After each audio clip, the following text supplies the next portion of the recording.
Bills Mafia. Tonight on the Air Raid Hour, we are talking potential defensive standouts on the defensive side of the ball. And spoiler alert, this is going to be a lot more fun than the offensive prospects we discussed last week. This defensive class clears the offensive class. All that and more. But first,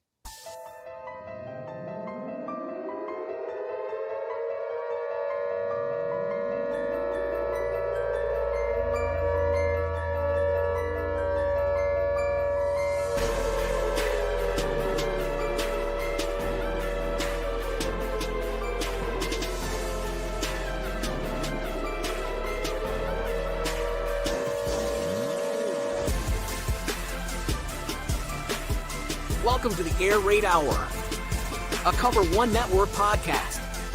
Here are your hosts, Judge Mathis and Tilt Money. welcome in, ladies and gentlemen, to the Air Raid Hour. My name is Steve Mathis. You can find me on Twitter at the Bills Guys. Joined as always by my co-host Dave Tilton. You can find him on X at Tilt Money. Together, we are the Bills Guys. This show is brought to you by the Cover One Sports Network and Picasso's Pizza. And Dave, the NFL Combine, it is finally here. Players arrive today. On-field work begins Thursday. Thursday, defensive linemen, linebackers lead it off. Friday, defensive backs and tight ends. Saturday, quarterbacks, wide receivers, running backs. And then Sunday, the offensive linemen cap it off. I know Brandon Beane and Joe Brady face the media tomorrow, back-to-back, starting at 2 p.m. If you are listening on demand, that's Tuesday, February 24th. This show airs Monday nights. What questions would you have for Beane and Brady?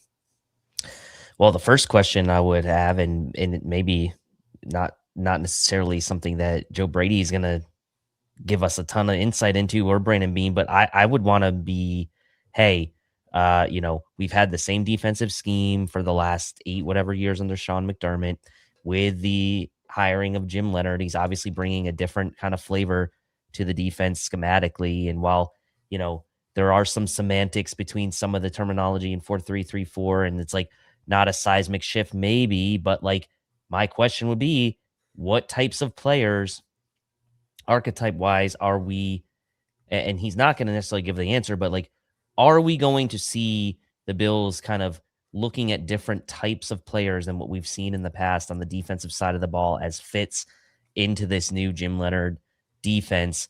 What types of traits are they looking for? Brandon Beane's mentioned in the past, he for interior defensive linemen, for example, he's always mentioned he wants to ideally find guys that are 3-down players. Well, in a 3-4 defense, are you going to find guys that can play all 3 downs? I'm not so sure, right? You maybe it's a little bit different. So the main question, I think the biggest question everyone's going to want answered is how does the change in scheme affect the types of players the Bills look at on the defensive side of the ball broadly, right? We're going to get in more detail on that, but that's the broad question I think that everybody's going to have. Yeah, 100%. And specifically, as you mentioned, on that defense side of the ball, there's a number of edge rushers that we're going to talk about tonight that we would not have talked about if Sean McDermott was still the head coach of the Buffalo Bills, plain and simple. The guy who's number one on my sort of wish list at pick number 26 right now are Mason Thomas. If Sean McDermott was the head coach of the Buffalo Bills, I probably wouldn't even have scouted him or looked into him in the least bit, because I would have assumed he wouldn't have been on the Buffalo Bills board. So that's going to bring up a lot of intriguing questions on tonight's show as we go through defensive prospects. Which guys fit specific niches? Because there are a number of guys I can point to. It's like, well, I can see a role for this guy, but it's a pass rushing specialist. Or I can see a role for this guy, but it's on 1st and 2nd down. So with that 3-4, with that odd front, does there become more specialization in terms of like player usage and having guys for niche traits? Because Joe Brady even said it in his opening presser. He was like, too many people look at players' flaws. We look at what they can do well, and then we try to put them on the field and let them do what they do well while we develop other parts of their game. So is there like a guy who's just a heads and shoulders above a lot of these guys in this draft class as maybe a bendy pass rusher, but he needs work on his run defense? Are the Bills going to take that guy like R. Mason Thomas at 26 because they want that pass rush, because they want that one trait?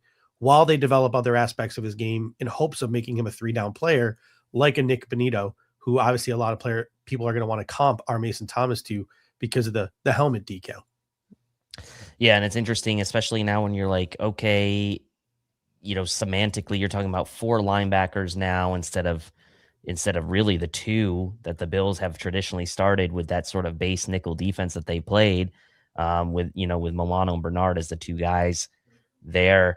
And so now you kind of shift away from that sort of 4 defensive linemen, 2 linebacker sort of view, and you're like, okay, well, now we might have to think about like linebackers in the sense of like, what can those guys do? Mm-hmm.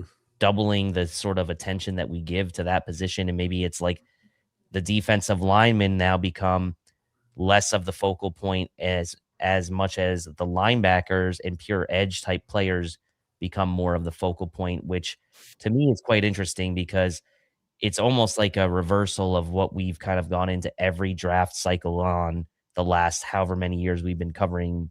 Ever since you and I started doing the show, it's been the same style of defense. And so, yeah, I think there's some credence to that point around like specialists in the 3-4.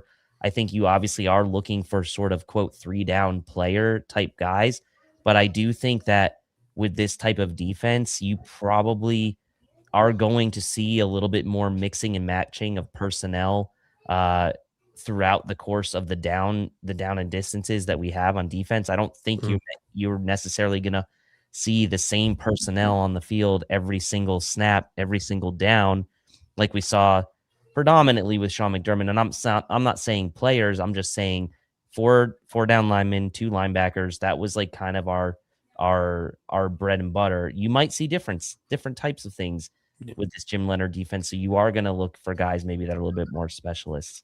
Yeah, like how much give and take do you want to have, right? The Bills have Terrell Bernard under contract. He's that kind of guy who you feel pretty confident dropping him back into coverage, but it's that guy who's going to really get down and dirty at the line of scrimmage and stuff the run, that type of linebacker, the guy who's going to take on blocks. That's probably the type of linebacker the Buffalo Bills are looking for. In free agency, we're looking at guys like Leo Chenal.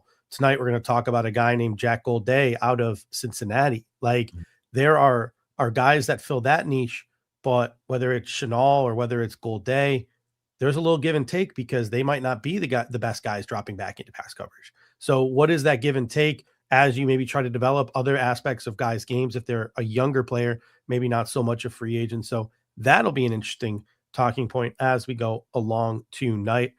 We had a great comment here from Nathan 8046 come in. He says, team interviews usually don't mean anything, but always interesting to see who they talk to.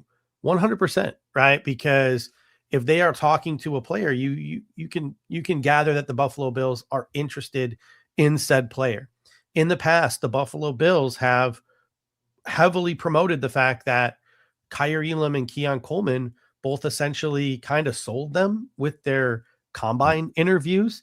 So you are seeing a shift in the National Football League where some teams don't want to be swayed by some of these canned responses and trained responses that they are getting from players at the combine who have been coached up by agents for months and months and months leading up to the combine. You're seeing the Rams completely skip the combine outside of sending a few area scouts. You are seeing the Jacksonville Jaguars. James Gladstone comes from that LA Rams tree, following in the same footsteps. Neither him nor Liam Cohn are going to the NFL Combine this year. It's going to be really interesting over the next 3, 4, 5 years to see if that pattern grows, because obviously the LA Rams, super successful this season, have been for the past, half decade or so. And the Jacksonville Jaguars were kind of the golden child. Despite New England making the Super Bowl, the Jacksonville Jaguars were kind of the golden child of the AFC this year. So it'll be interesting to see if more teams start to follow in their footsteps in the coming years. What are your thoughts on sort of the interviews at the combine? Because I'm kind of mixed, because I'm kind of salty that the Bills have sold the fact that like Kaiir Elam and Keon Coleman kind of sold themselves to them and maybe solidified their spots with their interviews, obviously knowing how those 2 picks turned out. But at the end of the day, it doesn't hurt to have as much information on players as possible. It doesn't hurt, but I think that, there needs to be some self-scouting, some self-reflection as well from Braden Beane in regards to the interview process as well, right? Like, what are some of the things that have kind of maybe weighed too heavily in how they thought about guys during the interview process that really at the end of the day either wasn't that important or was perhaps maybe a compensation of sorts for the lack of things, in the rest of those players' games, right? For example, in Kyrie Elam's case, right, we kind of figured and we predicted at that time that he wasn't necessarily a great fit schematically, but hey, we were looking for traits for a guy that could play man coverage, and maybe the interview process swayed Brandon Beane in a certain way.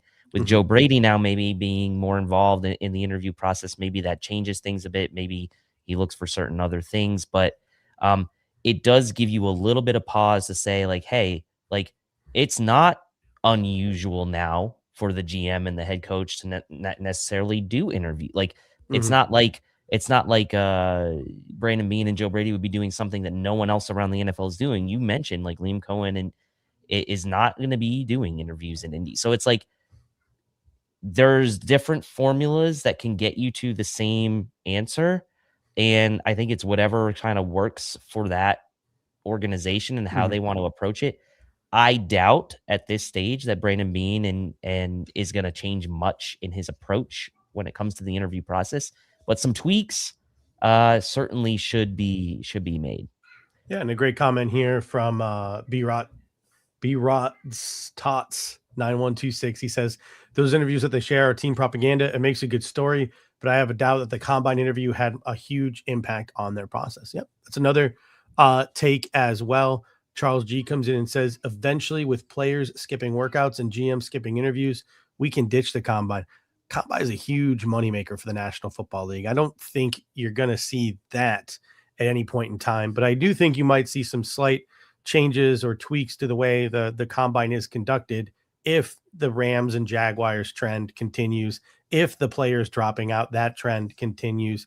But you're seeing a lot of players opting in this year. I think a lot of it has to do with it's the Wild West in the top 15, right, this year. Like, there is no sort of consensus, like top 4 or 5 blue chip guys. The guys who are right now projected to go in the top 5 outside of probably Fernando Mendoza, they got to prove their worth in Indy to maintain, because other guys are going to be coming for them, because this is a much more open draft class maybe than some of the year previous. So I think this is going to be a really entertaining week in Indy as guys are sort of jockeying for position, or at least on the surface looks like they're jockeying for position. I'm sure in NFL rooms, right, some of these GMs who are worth their salt, the combine is more about checking boxes and eliminating players than it is about moving guys up and down their draft board. A quick note before we get into defensive prospects here. The Buffalo Bills did make 2 transactions today. They signed Alec Anderson, who was due to be an RFA, and Fedarian Mathis, who was elevated from the practice squad last year in the second half of the season, signed to the 53-man roster. They signed both of those guys to 1-year deals. What are your thoughts on those deals before we get to defensive prospects here? I mean, it makes sense. It kind of closes at least one hole on the offensive line where, we always talked about Edwards and McGovern as free agents, and like rightfully so, but like there was no guarantee that Alec Anderson was going to be back. There was always assumed that we could always slap that RFA tender on him, but depending on what someone wanted to do, the Bills might have said, we're not going to match that or whatever. So to get him kind of locked up, now we know he's going to be with the team. Like, that's great. It gives the Bills some flexibility on the interior offensive line, a little bit of a safety net there, if you will. And then Fedarian Mathis, I thought, again, at the end of the season, I thought he played pretty well. Obviously under a different scheme, but I do think that he his archetype to me can fit in this new scheme as well. And I think Jim Leonhard likely had a say in that too. So I'm good with both of these. Yeah, I mean, Alec Anderson's a given. He can compete for the left guard job. If David Edwards doesn't come back, he's a solid depth piece, maybe even can compete for the center spot since he was the one coming off the bench at center. And then Fedarian Mathis is the interesting one, right? Where does he slot along that defensive line? Somebody asked me that on Twitter today. You would think nose tackle, but honestly, strong side 4-eye, could be where you slot Fedarian Matheson, which is where we talked about as sort of a weak spot on the defensive line right now. You have the dancing bear nose tackle and Deion Walker and Zion Logue behind him. You have sort of the guys who can kick into 3-tech and be the more traditional, 5-eye guys in at all, or 4-eye, the more like 3-techy 4-eye guys, in Ed Oliver and TJ Sanders. So the question was on the strong side of the defensive line. And here, maybe a guy like Fedarian Mathis can compete to be in the rotation there. But I think the Buffalo Bills are definitely going to add some bodies to compete with him. Alec Anderson, his roster spot, I think, is all but secured for next season. Fedarian Mathis is going to be legitimately fighting for a spot on the 53-man roster heading into the season. All right, let's transition now to some prospects, and let's start along the defensive line. So here we're going to be sort of talking a little bit about some nose tackles, a little bit about some guys who project as 3-4 defensive linemen here, and then we'll save our edge rusher conversation for the next segment. I finally had a chance this week, Dave, to go through and sort of create a skeleton of my draft board for the 2026 NFL draft, at least on the defensive side. And going through, I had a whopping 11 interior defensive linemen in my top 100, my initial top 100, 13 in my top 150.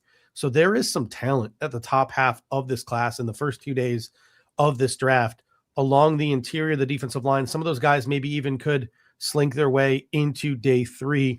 There were 4, when we're looking for guys who are going to blow up the combine, 4 players from Bruce Feldman's 2025 freak list that were invited to the combine along the defensive line.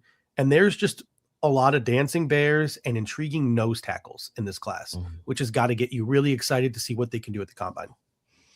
We've talked about wanting a big bodied sort of in the past, 1-tech, now nose tackle for this defense for years and years. And I feel like, is this the year we finally get it? It's a good class, I think, for that type of player, for a nose tackle style type of player. In the past, seems like many classes, there's been like 1 or 2 or 3 guys that kind of stood out as nose tackles. And obviously they were highly coveted. Alfred Collins, Devondre Sweat, those types of guys come to mind. But now this year, you've got a number of guys that can fit that mold. And we don't have to necessarily be like, like that guy's a 3-tech, so we're not going to consider. Like, there's plenty of nose tackle options in this year's class. And so that's why, again, I'll get back to the point of like, it may not seem like a great class on paper when you kind of think about like the first round, and like there's not a ton of like, I guess super exciting names as far as like first round is concerned, and especially like people want to talk about offense. But on the defensive side and the interior defensive line, I'm really liking the depth of this class. I think there's a good range of like, top end type guys, middle tier type guys, and plenty of guys towards the end of the draft that, again, if the Bills want to, we always say the phrase double dip at this position, there are options here depending on what they do in free agency. So I like this interior defensive line class, especially from the nose tackle perspective. Yeah. John Robert comes in and says Caleb Banks could be a nose tackle. Let's start with Caleb Banks a little bit, because he's a guy I think a lot of people are going to have their eyes on at the combine. Had a big Senior Bowl week. A lot of people like to sort of comp him to Deion Walker, who the Buffalo Bills had a lot of success drafting last season. So it'll be interesting to see his measurements. It'll be interesting to see his agility, his testing, all of that good stuff at his size. He looks like he could be a really good odd front end, but just like Deion Walker, who could be an odd front end in like sort of that Calais Campbell mold, you can also see both of these guys being able to play that 0-tech or that nose tackle as well. So Caleb Banks is a guy that I'm going to have my eye on at this combine, because he is someone who could realistically be into that in that 20s range. Yeah, I mean, physically, you just look at Caleb Banks and he's rare in that sense, right? I mean, he's got that amazing sort of burst first step. Athletically, like you said, it'll be interesting to see how he tests. I imagine he's going to test very well. He's just a specimen. And, I do wonder about what his position will be at the next level. I think, you see, like you mentioned, Deion Walker, I think a lot of people will kind of prognosticate him as like being more of like a 3-tech style player in an interior, but I do think he could be sort of a weak side end in a 3-4, kind of in that same group with the Ed Olivers, with the TJ Sanders, and TBD on sort of where Deon Walker fits in to that. But if they view him as a guy who could play nose tackle, then that becomes very interesting, because then all of a sudden you have the thought of maybe a guy like Caleb Banks and Deon Walker at nose tackle and TJ Sanders and then Oliver at that weak side end position. And then you've got quite a bit of youth infused into that defensive front. You still have the questions around the strong side end spot, but Caleb Banks would be someone that would be really hard to pass on if he was there at 26. I think a lot of people probably have him maybe inside their top 20 or just outside. So I would be very intrigued with Caleb Banks. And Nathan E comes in with a great comment. He says, I don't love people always calling tall, big defensive tackles automatically nose tackles. You need a certain kind of body type to be a true nose tackle. Yeah, like honestly, 6'6". We had these totally conversations. Agree with that comment. Totally agree with that comment. We had this conversation last year with Deon Walker. Like 6'6", 6'7" could be a disadvantage because of leverage issues. And Deon Walker sort of overcame that. So the issue is like, do the Bills even envision Deon Walker as a zero tech in this defense, or do they envision Deon Walker as a strong side 5-eye type of guy? And then you have Ed Oliver and TJ Sanders as your weak side 5-eye. And then you have to go find that nose tackle. And there are plenty of nose tackles. We're about to talk about those nose tackles in a moment here. So that'll be super interesting. But they do have that flexibility to be able to, kick over to the zero tech. And that's kind of the intriguing part. Like if you have Deon Walker, you have Caleb Banks, you have both those guys you can mix into your defensive line rotation. Some of them, sometimes they can play zero tech, sometimes they can play 5-eye. Like you just like to have that kind of flexibility, especially since they're more natural pass rushers than maybe some of the nose tackles. There are some rare pass rushing nose tackles in this draft, which we're going to talk about again in a moment. But Tom Slade comes with a great comment. He says, nose tackles equal fire hydrant greater than dancing bear. You're not going to find any disagreements from the Air Raid Hour with that take there. But Caleb Banks is interesting at that 6'6", 335-pound frame. How does Jim Leonhard view it? Right? Like how does he want this defensive line to look? Because you have a guy who is size-wise similar to Deon Walker and Caleb Banks. And I think Xavier Harris is another guy.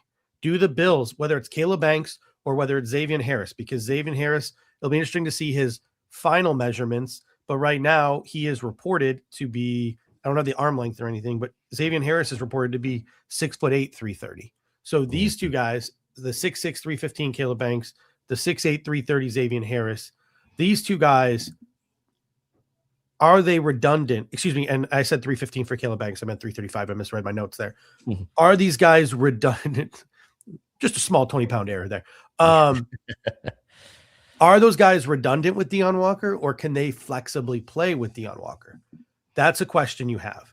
There are some other guys in this draft that I really like, but I question whether they're redundant with Ed Oliver and TJ Sanders. I love Grayson Halton from Oklahoma. A lot of people say, oh, he's an even front 3 tech, but he could be a 4-eye weak side guy like Ed Oliver and TJ Sanders. Oh, Zane Durant from Penn State is one of my favorite guys in this draft. A lot of people say Zane Durant is an even front 3 tech, but could he be a weak side 4-eye? But is that redundant because we have Ed Oliver, because we have TJ Sanders? So there are some guys where it's like, they're cool prospects and they're fun prospects. And it's going to be awesome to keep an eye out for them at the combine. But are the Bills even considering those guys, considering the needs they have along the defensive line? Well, and I think we don't, maybe this would be a question for Brandon Beane at the press conference, right? And maybe it's more of he's going to redirect it to Jim Leonhard, but it's like in the early goings, where do you envision lining up guys like Deon Walker, TJ Sanders, Ed Oliver, right, in this defense?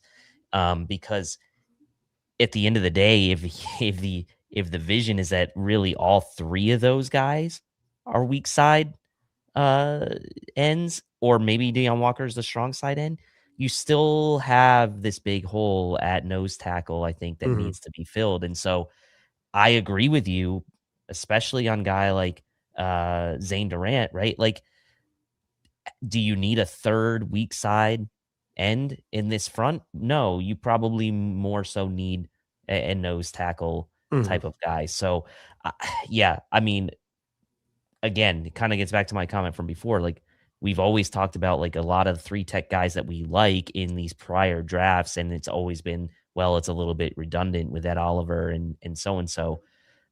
And so is it the same kind of conversation again, but just now more for that weak Mhm. side end spot in this defense? I think it could be.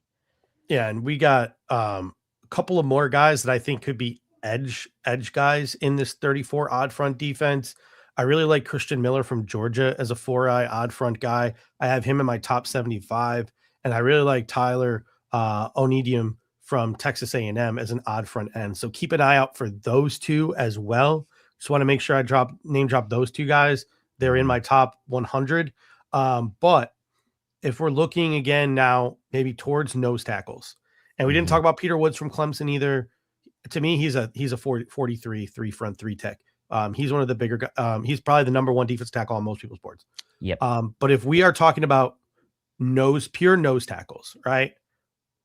Two of my favorite guys in the draft. I know they're two of your favorite guys in the draft. We've already had extensive conversations on both of these guys, Lee Hunter and Caden McDonald. Both, Yep. I think, in play at 26. That's how good they are at nose tackle.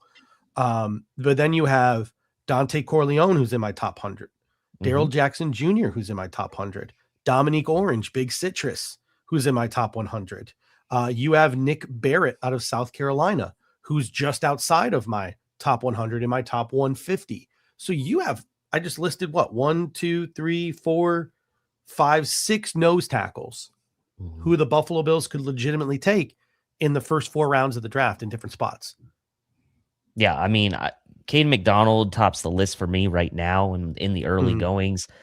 Lee Hunter very close behind on my preliminary rankings. I don't have a full skeleton yet of the entire big board. I'm doing more relative rankings within each Mhm. position for the moment until I put my final sort of board together. But as it stands right now, I do have Caden McDonald slightly ahead of Lee Hunter. But I will tell you this, I would be, as it stands right now, again, on February 23rd before free agency, I'm comfortable taking either of those guys at pick 26 as it stands Mhm. right now. Um, Caden McDonald right now is my overall interior defensive lineman 4. Lee Hunter is my overall interior defensive lineman 5. So for me, that's where I have them slotted right now. Look, I think it was very widely reported that Lee Hunter was probably the best interior defensive lineman at the Senior Bowl practice all week. And then obviously you have Cade McDonald, who was PFF's best ranked run defender of all Mhm. interior defensive linemen in the class and number one stop percentage of all interior defensive linemen in the class with at least 150 run defense snaps, excuse me. So look, I don't think you can go wrong with either one of Mhm. those guys. Super high on both of them. Yeah. I mean, Lee Hunter, right? 90th percentile pass rush win rate, 98th percentile run stop rate, 95th percentile in average depth of tackle, and 86th percentile in splash plays, all Mm, per PFF. That is what a first round defensive tackle looks like. That is what a game breaking nose tackle looks like. We talk about the impact that a Justin Simmons has on a defense. We talk about the impact that a Chris Jones has on a defense. Bills fans have been clamoring for that. I know Hunter is a little bit of an older prospect, so there are some questions about that. But legitimately, if you look at the metrics and maybe if the testing backs it up, Lee Hunter, it seems to me like uh, the age seems to be the only thing keeping him out of the top 15. and I'll Like, say I don't this, understand why he's talked about in the 20s or as a second round pick. I don't get that chatter. and I think age matters more to where certain teams are sort of in their Mhm, builds. I think for the Bills, age should matter almost zero, to be mhm, honest.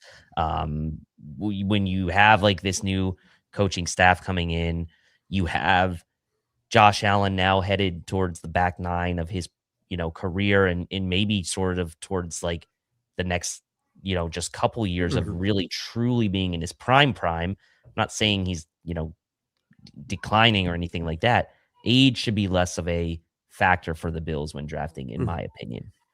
Pass rush win rates for the top 2026 draft DTs for at the combine.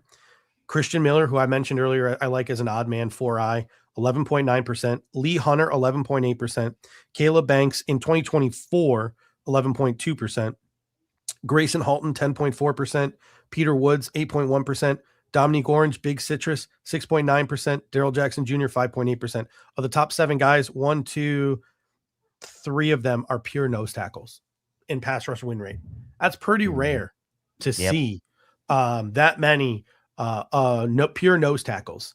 When we look at Dominique Orange and Dante Corleone, both of these guys made Bruce Feldman's freak list. So here's what we can expect from Big Citrus, Dominique Orange at the Combine. It was his second appearance in 2025 on Bruce Feldman's freak list. 6'4", 325 pounds. He spent much of his offseason refining his diet.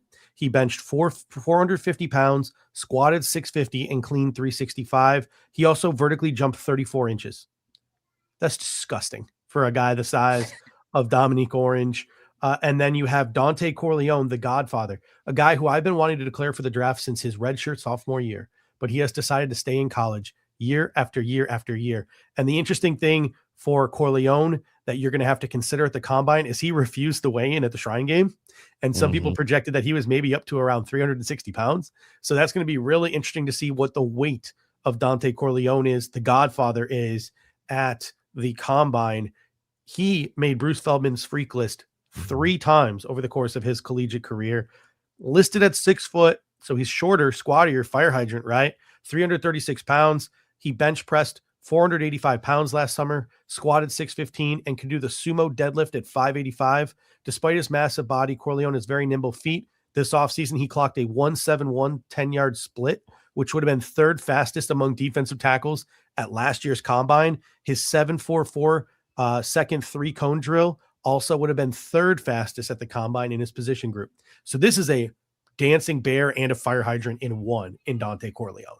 So he is definitely a guy, the Godfather, right? Can be the Godfather of Bills Mafia that Bills fans need to keep their eye on. I know a lot of people love Big Citrus. A lot of guys love Lee Hunter. A lot of guys love Kaden McDonald. Don't forget about Dante Corleone out of Cincinnati. I know he's got some injury things. Some medicals are going to be big for him. And I know he stayed in college longer than he probably should have at the University of Cincinnati. But he is a guy the Bills should definitely consider round 3. Love me some Dante Corleone. Somebody earlier said Albert Regis. I love Albert Regis out of Texas A&M, the nose tackle. I had him just outside of my top 50. I think he's a day 3 guy. Some other guys I like, Damone Capehart out of Clemson, an odd front end. Tim Keenan out of Alabama, the nose tackle. Rayshon Benny out of Michigan, an odd front end. Chris McClellan out of Missouri, nose tackle. I'm not very high on Chris McClellan. I know some people are. Gary Smith III, nose tackle out of UCLA. Brandon Cleveland out of NC State, a nose tackle with some length limitations, but he's a really good run stuffer. David Gusta out of Kentucky, nose tackle. And Dominic Williams out of Oklahoma, an even front 1 tech, a 4i end. I really like their games. And then we didn't really talk too much on Daryl Jackson Jr., but those 35-inch arms at 330 pounds and 6'5", Daryl Jackson Jr. is going to be a name that a lot of people want to talk about too. So just a loaded defensive line class for the Buffalo Bills to choose from and for Bills fans to sort of fawn over in this year's Combine. And I would expect Daryl Jackson Jr. is going to get more attention over the next week after his testing and workouts. I feel like he's going to be one of the guys that tests really well in Indy. And so like Daryl Jackson Jr., I think right now my ideal 8. And I may move him up to 7 or 6, depending on sort of what happens here in Indy. All right. Now transitioning to edge rushers. And again, like this is disgusting. I have 14 edge rushers in my top 100, 17 in my top 150, right? And it's all about flavor, right? It's what kind of pass rusher do you want? Because there are some like stiffer, like run stuffing, like thick boys that are maybe more traditionally 4-3.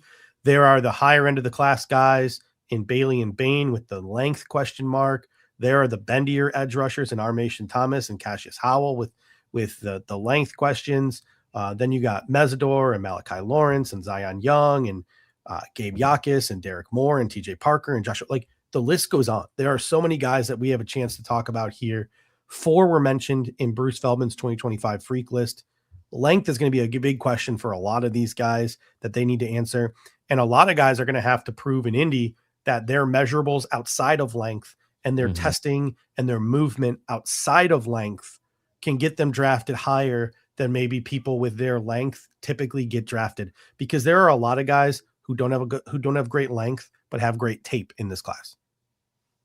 Yeah, 100%. And I think that could be one of the things that we talk about was like our boards are kind of for teams and GMs are sort of largely put together, loosely put together.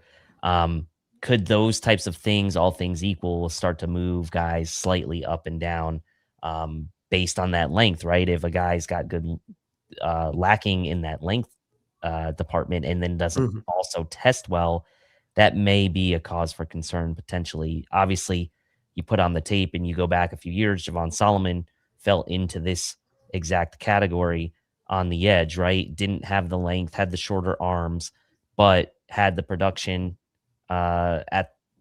production off the charts at the collegiate level. And at the end of the day, it ended up being him in the 5th round as a 5th round pick, right? So where do guys like that kind of fall? Obviously, the dudes that have the length and test well, they're going to be your kind of blue chip type prospects. And so, yes, what will be the differentiating factor between some of these guys that are kind of in that same middle tier? The top guys, the ones that the Bills probably don't have a shot at, are David Bailey, Ruben Beane. They're going to steal the headlines this week. And again, length is going to be the question for those guys. And can they overcome a lack of length? Keldrick Falk is going to be a guy a lot of people talk about. I like Keldrick Falk a lot, just not for the Buffalo Bills. I think he was completely misused at Auburn, sort of shaded under the tackle when he should have been a pure outside sort of edge rusher. I think Keldrick Falk's got ceiling for days. I really like him as sort of a Gregory Rousseau type in this draft class, and I think he might slip down draft boards when he shouldn't. Keldrick Falk should be a top 15 dude. I like all three of those guys with all the question marks. But those guys, respectfully, the Bills probably don't have a shot unless they trade up for one of those guys. So the conversation to me, the next two guys on my list are R. Mason Thomas and Cassius Howell. Some people might want to throw Akeem Meador in there. I don't want to draft a 25-year-old at pick 26, respectfully. I wouldn't mind Akeem Meador in round 2, trading up for him in round 2. I just don't want to touch that in round 1. And again, people are going to have issue with that. And I respect your disagreement with me in that, but that's just how I kind of feel about Meador. I'm not touching Meador round 1, unlike some people. So my question is, R. Mason Thomas, Cassius Howell, they both have length issues. How short are their arms? How bad is their length? That will be tested in Indy. And then how do they look in some of these other drills, like the agility drills and things like that? Because these are guys, Elvis Dumervil dropped to the 3rd round years and years and years ago because of length, right? And was a prolific pass rusher. R. Mason Thomas, Cassius Howell, I think can be prolific pass rushers in the National Football League, even if there are deficiencies in their game that make them niche players, right? So R. Mason Thomas and Cassius Howell are the two guys that I have my eye on. Yeah, I mean, I think Cassius Howell right now is a slight edge. You look at the experience he has. Obviously, he came from played at Bowling Green his first 3 years, and then went to Texas A&M for his last 2. 27 career sacks, 35.5 tackles for loss in 56 games played. So the guy has a ton of experience. Did have the 8th best pass rushing grade of all edge and linebackers, by the way. So when I was doing some of this analysis on edge players, I combined edge and linebacker positions on PFF to get the full population of that position, and 8th best pass rush grade of both of those positions combined, with players with at least 500 snaps. Capped off his college career with 11.5 sacks and 14 tackles for loss in 2025. On that, man, it just seems like every year we're talking now about how good the defensive line is at Texas A&M. And it continues to be another good class. It looks like for that Texas A&M defensive line. I am a big Cassius Howell fan. Yes, let's see what the length looks like. I do think that, his pass rush prowess would be something that maybe would consider to overcome on the length. And I do think that for me, he's worth the pick at 26 if he's there, in my opinion. We got Jan Sports coming in And again, I love the debate. I love having the conversation. He wants to talk about Meador a little bit here. He says, I don't give a damn if he's 30. Can he contribute to us winning a Super Bowl? His tape screams best in the class.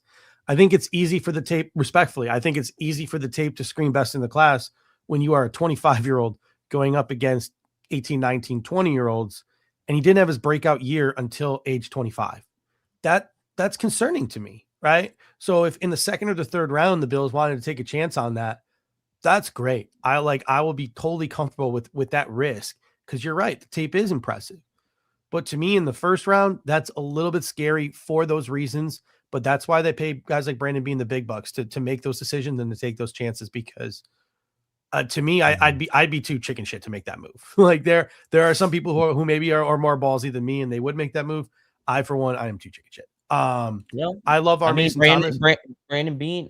Brandon Beane kind of went the opposite way with a younger prospect in Gregory Rousseau from that Miami defensive line a couple years ago. And he's not afraid to take older guys. He took Dalton Kincaid, who's older. Yeah, true. But to me, our Mason Thomas and Cassius Howell, those are the two guys I'm going to have my eyes on the most.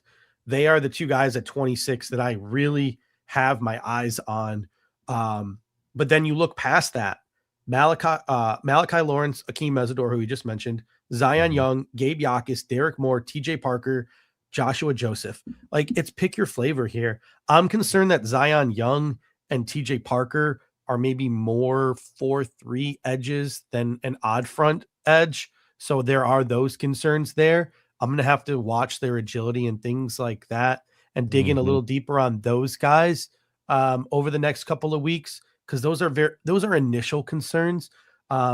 But to me, the guy that sticks out the most, I love Malachi Lawrence. And I think by the end of the combine, you're going to start to hear people talk about Malachi Lawrence as a top 40 player out of UCF. This guy is not talked about enough. 6'4", 263. He's got 35-inch arms. He had 23 starts in his college career, 20 sacks, and a 30% true pass rush win rate.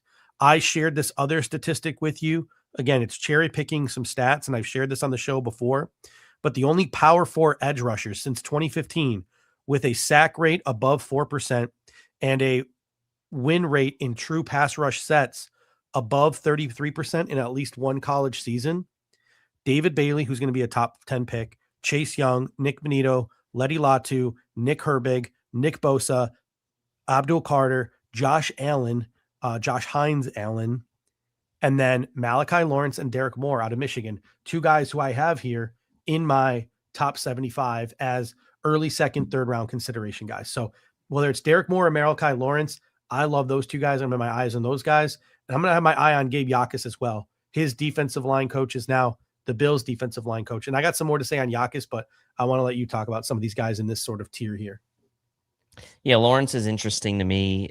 You mentioned some of those things: 28 tackles for loss and 20 career sacks, 49 hurries in 2025 per PFF was the fourth most of all edge and linebackers combined in the entire class. So for a guy who's kind of, maybe consensus wise for a lot of people, maybe outside their top 100, I can see him being a sort of top 100 guy for me when all is said and done. Now, I don't know where he's going to fall in when all is said and done, but I could see him being a top 100 guy for me once I, add more to some of the analytics that I'm looking at here, depending on his testing. But Lawrence is very interesting to me. I think that there's still an open question, I think, on where Zion Young could play in the NFL. That Missouri defensive line has kind of had a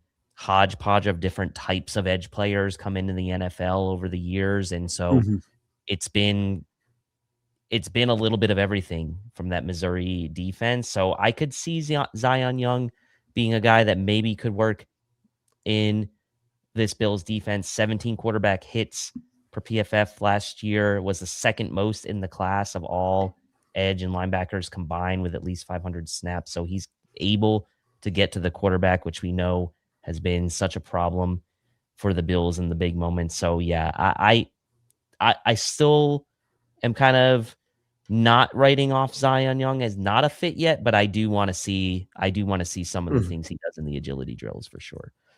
The last guy sort of in this bubble, this tier that I want to talk about is Gabe Jacas. Now I'm just going to straight up read the excerpt from Bruce Feldman's freak list last year, because this guy just screams a guy who's going to overperform wherever he is drafted, if he is drafted outside of the top 40. And he kind of gives me some Brian Arakpo vibes here, Gabe Jacas. The former state champion wrestler from Florida has been a menace to opponents. So I know we all like to talk about former wrestlers here, right? Even though Sean McDermott's not here anymore, we still have a love for those former wrestlers. He has lost over 7% of his body fat from last season to the start of this season. Strength coach Tank Wright said the 6'3", 270-pound Jacas is now under 12%. He has hit over 20 miles per hour on the GPS and benched 225 pounds for 30-plus reps.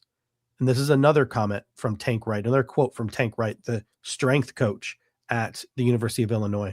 Talent is common at this level of college football. However, work ethic sets the elite apart from the rest.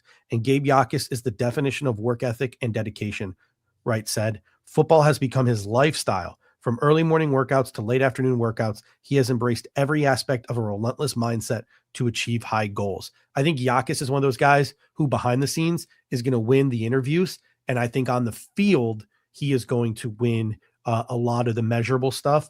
It's the agility things, proving he's not some kind of like stiff guy that Jacas, I think, has to do. And him and Moore and Parker all have to prove that. Yeah, I mean, Jacas's numbers are incredible, right? 35.5 career tackles for loss, 27 career sacks, capped off his last season with 13.5 tackles for loss, 11 sacks. I mean, the guy's played in 50 games. He is a fit, a clear fit, in my opinion, at that outside linebacker sort of edge position for the Bills in this defense. If Jacas is a guy that's sitting there in the second round and you've already made a pick at 26, I would be fairly comfortable kind of trying to trade up for him in kind of the early to mid second if you wanted to go back up and get a guy like that. I certainly could see him, you know, I don't know if we're going to see it a drastic sort of a drastic shift from the testing, but I think you could start to see him creeping up boards as we get closer to the draft, as news comes out about how he's done in the interview process, like you said. Yeah. Some other guys to keep an eye on. I think Danny Dennis Sutton from Penn State. A lot of people are going to be fans of him. Romello Height, who played across from David Bailey at Texas Tech. That defense was just nasty. He clocked 21.82 miles per hour this past offseason at his size, 240 pounds. So he should be impressive in testing. You have Kieron Crawford from Oregon, who's a great athlete. LJ Overton from Alabama. Jay Sean Barham from Michigan has a lot of fans. I'm going to keep an eye out for Caden Curry from Ohio State, Logan Fano from Utah, Nadime Tucker out of Western Kentucky, Max Llewellyn out of Iowa. And one of my guys in this draft class is Mason Reiger out of the University of Wisconsin. I think he's flying under the radar. He had a big week at the Shrine Bowl. He is 6'4", 245 pounds, near 33-inch arms. And if you look at it, right, he had an impressive week at the Senior Bowl.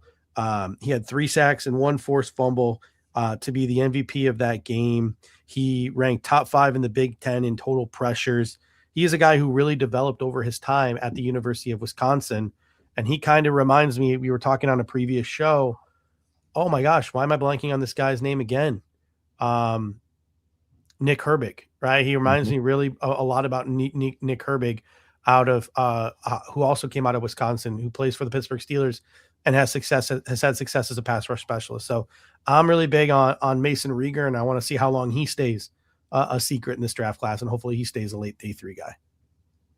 Yeah, I'll definitely be paying attention to him as well. After you mentioned a good Shrine Bowl week, I think some of those guys from the Shrine Bowl don't get enough love, so be nice to see how he does in Indy. All right, on to linebackers now. And again, another class where it is loaded, but it's also really pick your flavor because there's a lot of different style guys here. There are 8 linebackers. I was a little rough on this linebacker class, even though I like it. 8 linebackers in my top 100, 11 in my top 150. I'm still teetering on a few guys who could wind up in my top 150. I like this class a lot. 3 linebackers from this class made Bruce Feldman's 2025 freak list. We have some thumpers in this class. We're going to need to answer sort of agility questions, but we also have some tweeners in this class. Some guys who I'm looking at the Jacob Rodriguez's of the world. I'm looking at the Owen Heineke's of the world. These are guys where it's like, could they ride the Nick Imanwari wave? Right? Because they're similar size profile to Imanwari, even though Imanwari was a straight up safety, right? Could they ride that wave into a big nickel role? Because I love Jacob Rodriguez, but we already have Terrell Bernard. Jacob Rodriguez makes most of his plays in coverage and 5 yards past the line of scrimmage, not at the line of scrimmage. So as much as I love Jacob Rodriguez, where is he fitting in this odd front defense if we already have Terrell Bernard? So there's that question, right? So you, as a Bills fan, I think, start to look towards some of these other guys like Josiah Trotter, Jake Golday, CJ Allen. Kyle Lewis is another guy who I forgot to mention there when I was talking. He's actually the number 1 guy who could ride that Nick Imanwari wave. But again, where's that? What is Kyle Lewis in a Buffalo Bills defense? Can they find a role for him? Can Jim Leonhard be creative enough to make that happen? Right? Is he a big nickel type of guy where they can find this role for him where he can just become an absolute game breaker? That's the question for guys like Kyle Lewis, Jacob Rodriguez, and more under the radar Owen Heineke out of Oklahoma. Right. But I do think, though, I will say this, the Bills need a lot at the linebacker position, I think, right now. And so, yes, Terrell Bernard may be a fit at one of those inside spots as an off-ball backer. We know that. We know he's got the ability to blitz, and he's done that well through college and at times where he's been asked to here. But the Bills still need someone else. Like Milano's gone, right? I don't think he's going to be back. I don't think he's going to be re-signed. I think that's pretty much the end of Matt Milano in Buffalo. And then you got Dorian Williams kind of trying to figure out where his role is going to be in this 3-4 defense as well. Is he going to be one of those thumper types? You would think on paper he is, but I still think the Bills need other bodies. And I don't mind the Bills going for a player that they think is going to be sort of maybe in that Terrell Bernard role and where they envision him, because I don't necessarily think that it's a bad thing to have multiple guys at that spot right now, especially with Terrell Bernard kind of being dinged up the last couple years and not really being 100%. And when he's not 100%, he's really not effective. Like, his mind's there, but his body's not there to follow. And so, look, I am all for multiple linebacker investments, whether that's through free agency, the draft, or otherwise. And I'm all for not limiting myself to what we think are not perceived holes on the defense right now. So in that sense, I am open to almost any type of linebacker that would be a fit. And we went through some of the edge ones already, but as far as the inside guys, I'm kind of open to a lot of these options. Yeah, there's a lot of really good linebackers in this class, starting with the top 2 guys who are going to be gone, like the top 10 picks, Arvell Reese and Sonny Styles. Like, like those guys are just absolute freaks. They're going to be fun to watch at the combine. I know Sonny Styles said he's going to go through the full gauntlet of workouts, so that'll be really interesting. To me, there's a really interesting, we talked about Kyle Lewis, we talked about Jacob Rodriguez, we talked about Owen Heineke, who I like. Those are kind of like the Terrell Bernard, or like, do we find a big nickel type role for them? So let's push that conversation aside. The next 2 guys that I have up, right? Everyone wants to say Anthony Hill Jr. and CJ Allen, and I like both of those guys, but I like more Josiah Trotter out of Missouri and Jake Golday out of Cincinnati. I really like Golday out of Cincinnati. He was another guy who was in Feldman's freak list. He ran a 4.24 shuttle time, which would have been faster than any linebacker at last year's combine. He broad jumped 10.7, which would have been second best at last year's combine. His 36-inch vertical and 1.54 10-yard split also stand out. And he did 24 reps on the bench with 225 pounds. His max on the bench is 365. He did 19 pull-ups and hit 22 miles per hour on the tracking system that they used at Cincinnati. That is last offseason. And then Jake Golday's size, though, is, let me pull this up here. I don't have his exact measurables in front of me. He is Jake Golday is, sorry, it's taking me way too long to pull this up. My computer's running slow here. I don't know if someone else can get it before me, but he's a big guy, like 260, I believe, with all those numbers. Of course, my internet is just going super slow. 6'4", 240. So it'll be really interesting to see at that size. A lot of people are starting to talk about Jake Golday as somebody who could potentially sneak into round 1. So he and Josiah Trotter are the two guys that I'm my eye on, and I'm going to be comparing them to the two guys that everyone wants to talk about, CJ Allen and Anthony Hill Jr. Yeah, and I think that I like that you're kind of early on those two, because CJ Allen and Anthony Hill Jr. are players that I think consensus-wise most people have above those other two guys. Like some of the advanced metrics, though, on Golday and Trotter both look pretty good. Also, it's kind of hard to ignore Trotter's contribution to that Mizzou defense over the last couple of years. He's kind of been like the heart and soul of the middle of that defense. He has almost 200 combined tackles over the past 2 years. Had a huge year this year with 13 tackles for loss from that, mainly playing inside linebacker at both spots, by the way, on that Mizzou defense, right and left inside linebacker there. So that really gives me hope that a guy like that will fit right in to a Jim Leonhard defense. And Jake Golday, talking about him, he had the 12th best defensive grade of all linebackers in this class with at least 500 snaps. So he's no one to turn your nose at either. So I like both of those guys. I think they're I would consider them both to be kind of like round 2 guys right now in my mind. But again, another one of those types where it's like, if you, let's say, take an edge player in round 1 and you want to move up in round 2 to take one of these guys, I'm not going to be mad at it. People will get mad if you trade up to take a linebacker, but I wouldn't be mad trading up to take either of those two guys. Yeah, we got a couple people coming in, like Jan Sports saying, question is, like, where would a guy like Golday play? Is he a Sam or is he a Mike? CJ could play more of a natural Mike despite size limitations. Hill Jr. is a Sam all day. Again, it's all about, like, where do you want to play them? Where do you see them? Maybe they are an early down Mike and a later down Sam, and they can rush off the edge. So those are the questions. I think Josiah Trotter would be the truest Mike. Jake Golday is kind of like that Leo Chanel. Can you play him Mike, or do you want to play him Sam? You got CJ Allen, you got Anthony Hill Jr. Two other guys that I'm going to have my eye on as potential Mikes are Deontay Lawson out of Alabama and Jimmy Rolder out of Michigan. Jimmy Rolder out of Michigan is only a 1-year starter at Michigan, but a lot of people in the scouting community really like Jimmy Rolder. It's going to be interesting to see. He fits that typical size profile of an odd front Mike, and Deontay Lawson out of Alabama fits that as well. So those are two guys I will have an eye on. And then we look at, these are guys that right now I have as late day 3 grades. And by late day 3, I mean 5th round and on. But I got to dig deeper into some of them, and maybe I can justify moving some of these guys into like my top 150 conversation. Torian York out of Texas A&M kind of gives me some Ivan Pace vibes, a little on the smaller size, like stout but short. Kendall Daniels out of Oklahoma.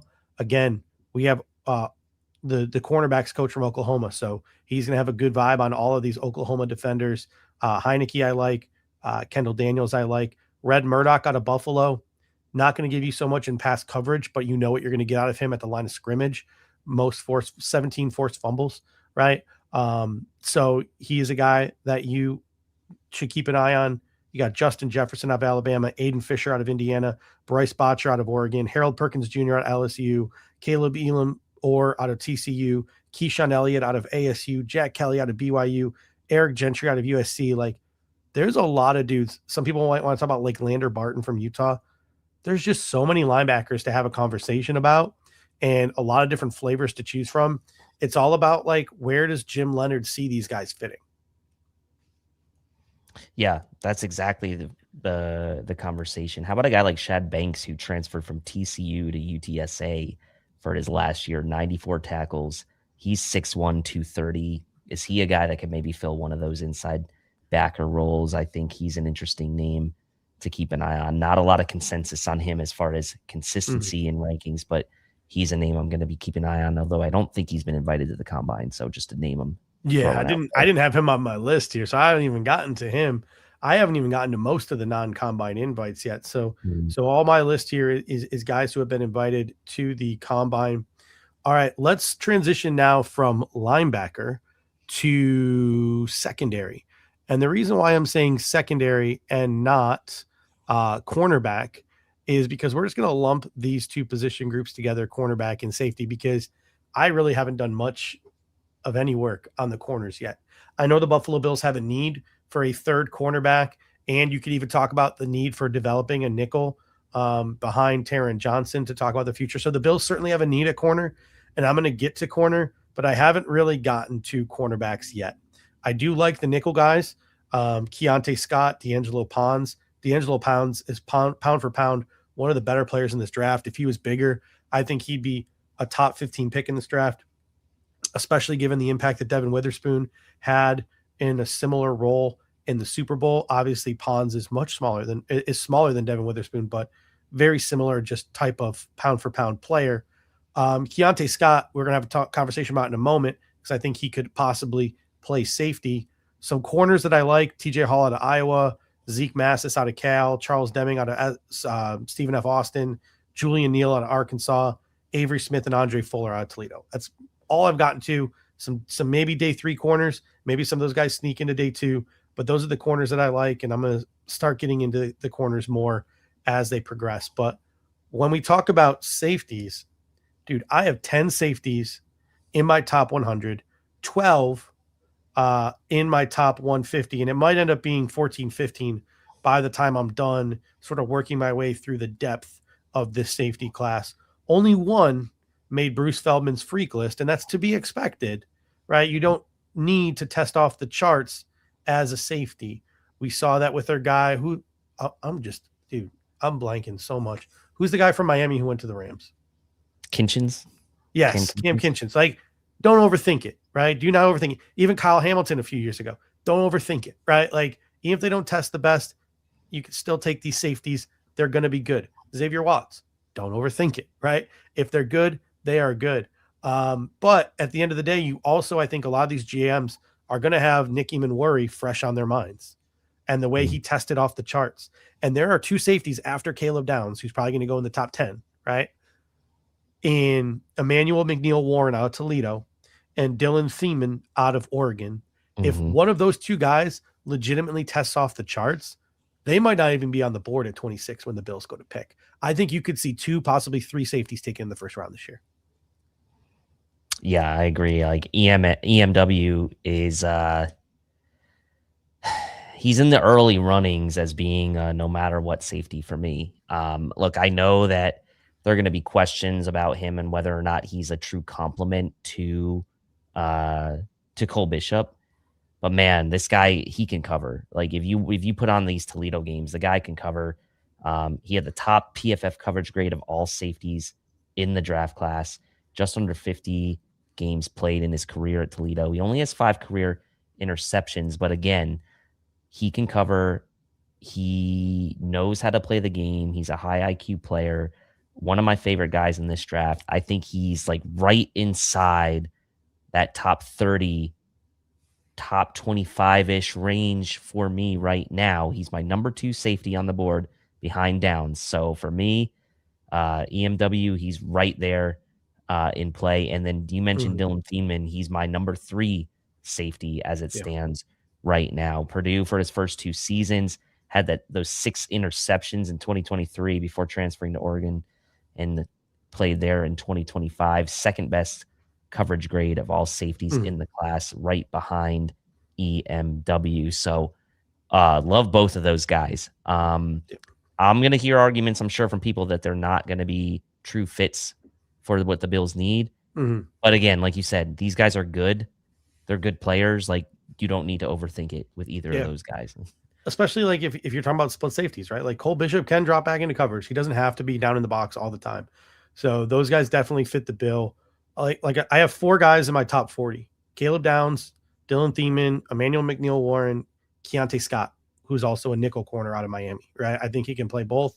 Maybe you can start him at safety and then transition him to nickel corner as Taron Johnson ages off the roster, right? So I have 4 guys in my top 40, but then I have 4 guys in my top 75. So in my next 35 players, I have another 4 safeties in Zakee Wheatley out of Penn State, Traden Stukes out of Arizona, who's another guy who can play nickel, Jalen Kilgore out of South Carolina, another guy who can play nickel, and Genesis Smith, who's probably the first of the true center fielders, or if you want to talk about center fielders in the draft. Genesis Smith, maybe not the best guy against the run, but oh boy, he can center field. It's fun. So those are the guys that I'm going to keep my eye on as well. And then if you go outside of my top 75 into my top 100, and there are some guys who are higher on these two than I am, and I really like these two. It's just there's so much defensive talent in this class. Kamari Ramsey out of USC and AJ Halsey out of LSU are in my top 100 as well. So that's 1, 2, 3, 4, 5, 6, 7, 8, 9, 10 guys in my top 100. The Bills, to me, have to come away with one of these safeties in the first 3 rounds. Like, I will be so mad if they don't. Yeah, no, I agree. I mean, I have Ramsey actually pretty high right now. I have, show that I'm not biased. I have him ahead of former NC State and teammate Bishop Fitzgerald, who those 2 safeties from USC, man, what a tandem those guys are. But I have Ramsey higher right now than Fitzgerald. I have Ramsey inside my top 75 overall right now. He's my number 4 safety on my board. And man, I love the way he plays. I know his ball skills numbers haven't necessarily translated. I believe he only has 2 career interceptions, but man, the guy, he looks the part of a pro safety to me. So big fan of his. And obviously the other guys you mentioned, as well as Zakee Wheatley, he's a monster, right? Like that dude's a beast. 9 takeaways in 47 career games at Penn State. Interested in kind of how he tests because he's one of the bigger safeties, I think, in this class. So if he tests well athletically, I think you could see him, Zakee Wheatley, being sort of that Iminwari type as well, depending on how he tests. Yeah.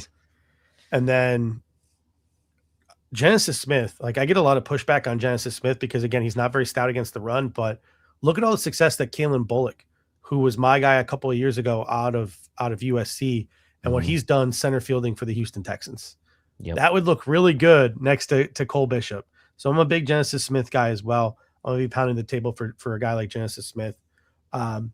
You leave my top 100, my fringe top 100, you have Bud Clark, and everyone knows how much I love Bud Clark, the interception machine, a little bit of an older prospect out of TCU, and Jalen Husky out of Maryland. Those 2 guys are just outside of my top 100, in my top 150. And some of the guys that I really am trying to really work through and see if they can squeeze into my top 150. I love a third Arizona safety in Dalton Johnson. I think Dalton Johnson is one of the more underrated safeties in this draft class. VJ Payne is a really freak athlete type of safety, but he's very unrefined out of Kansas State. Bishop Fitzgerald, who you mentioned, out of USC. Ahmad Moses out of SMU, Luis Moore out of Indiana. There's a ton of safeties here that can be under consideration. And it will be interesting to see if anyone can maybe stick out. I think a name we haven't talked about a lot that Jan Sports sort of brings up here is Robert Spears Jennings. He's out of Oklahoma. The Bills' new cornerbacks coach is the cornerbacks coach at Oklahoma. Roberts Jennings played at Oklahoma. He was the one safety who made Bruce Feldman's freak list last year. He's 6'1", 219 pounds. He was a former high school sprinter, squatted 510 pounds, bench 330, hit 21.6 miles per hour on the GPS. His max acceleration was 12.8 miles per hour, measuring his ability in 1 second to see how fast he can sprint from a stop.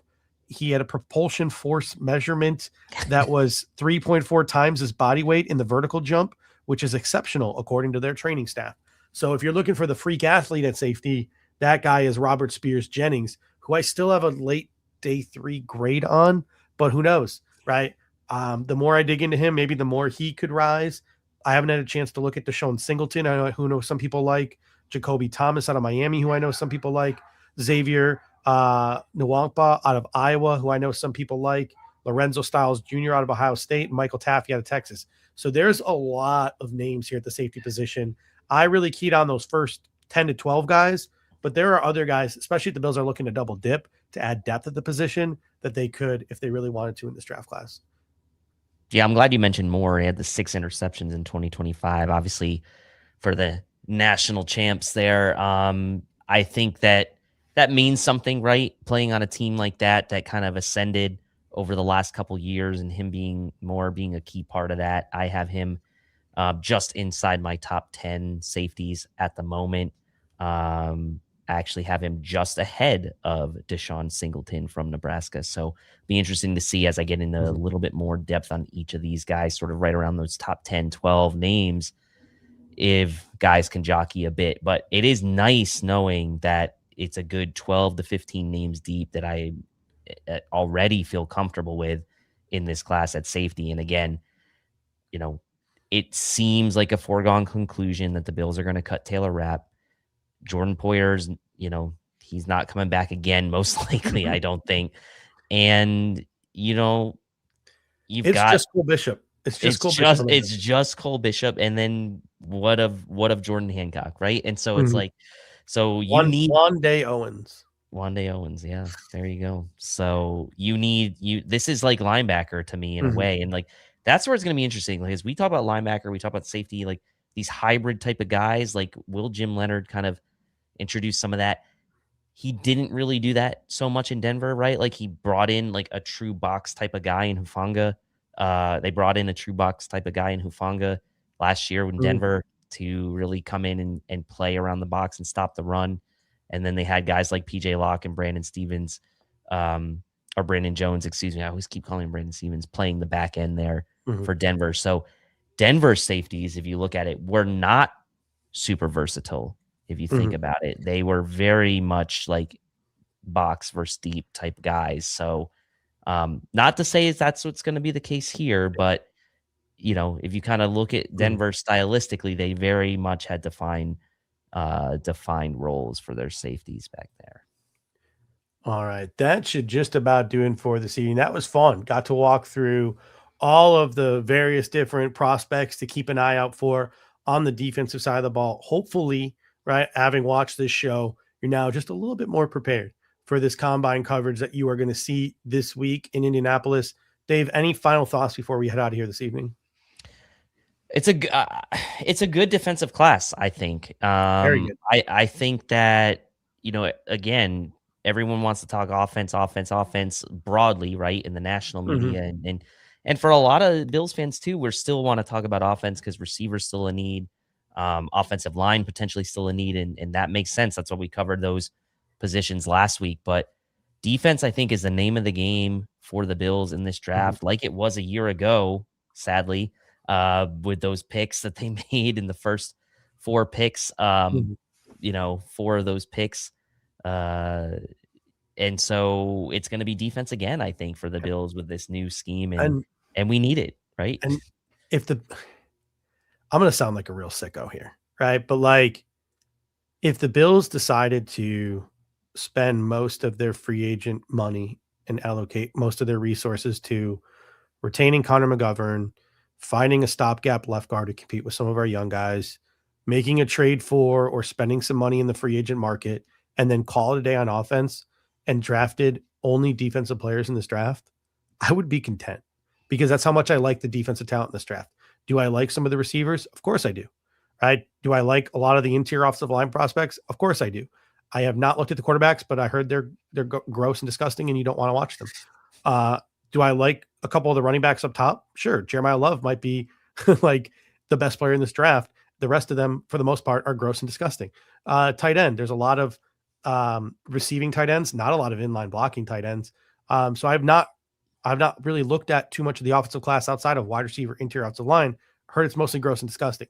So again, if the Bills decided to invest mostly on defense again, I know people will be mad, but like I will not be one of those people. Like, I just think that this is the draft. Like, don't do something just because you feel like you need to do it. That's how you have a poor draft. Go out and take the best players.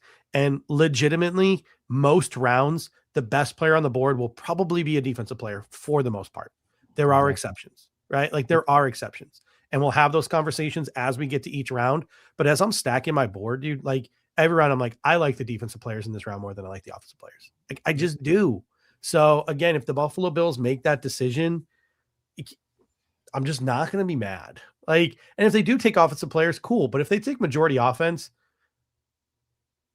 I'm going to have some questions whether they took the best player available in each round.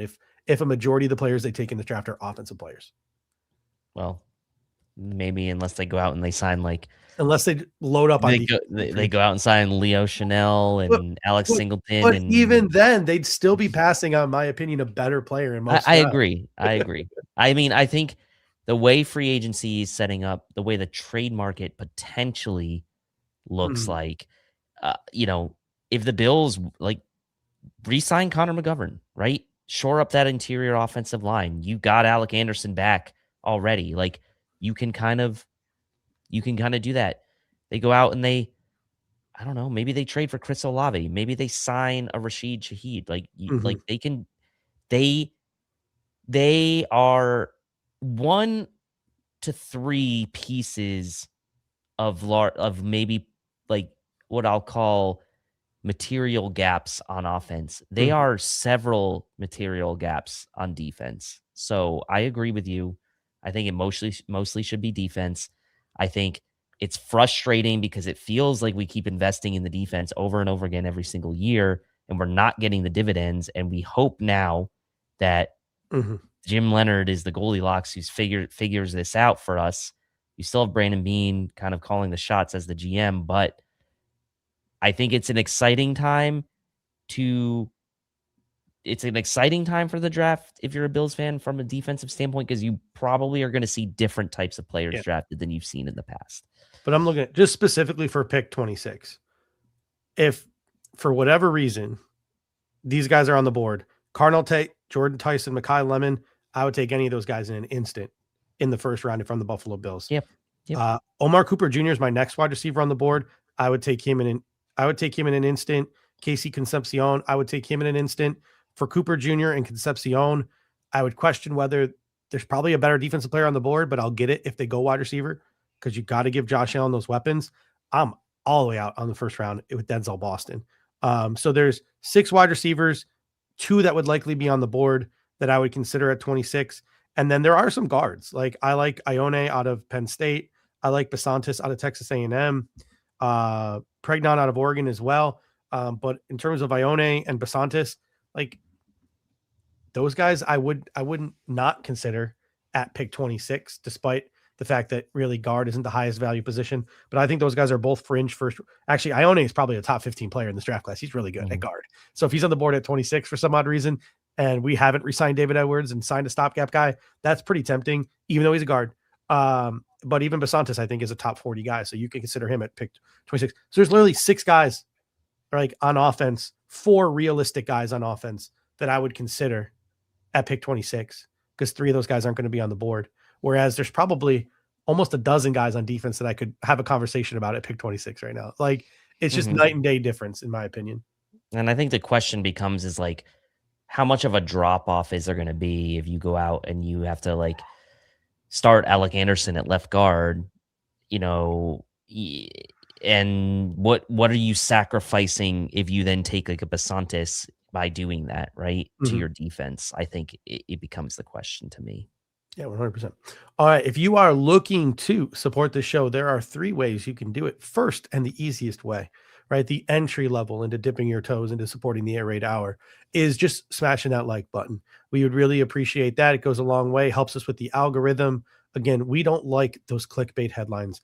The title of tonight's show, Buffalo Bills NFL Combine Preview Defense. Not exactly something that is going to catch the attention of the YouTube algorithm. So if you can smash that like button, we greatly appreciate it. If you could click that share button and share on social media, share in a text message to friends, family, anyone you think would like a nice little preview of the defensive players in the NFL Combine, we'd really appreciate that. And then last but not least, when this show is done being live and is just on demand, available to watch on replay, go back and leave another comment in the comments section there. We do our best over the course of the week to respond to those as well, whether it's a question, a take, just a go Bills, a cheers, whatever. The more comments we get on the video after it's done being posted, the more it helps us with the algorithm as well. So thank you guys so much for all of your support. We hope, again, you learned a little bit more about some of these defensive prospects heading into Indy. And next week, we get to react to the results that we see on the field. So, Dave, until next time, go Bills. Go Bills. Thank you for watching tonight's episode of the Air Raid Hour. Make sure to hit that like button on the way out. If you are catching the show on demand, leave a reply in the comment section and we will respond over the course of the week. You can always listen to every episode next day on all major podcasting platforms, including Apple Podcasts and Spotify, by searching Air Raid Buffalo. Thank you for your continued support, and as always, go Bills!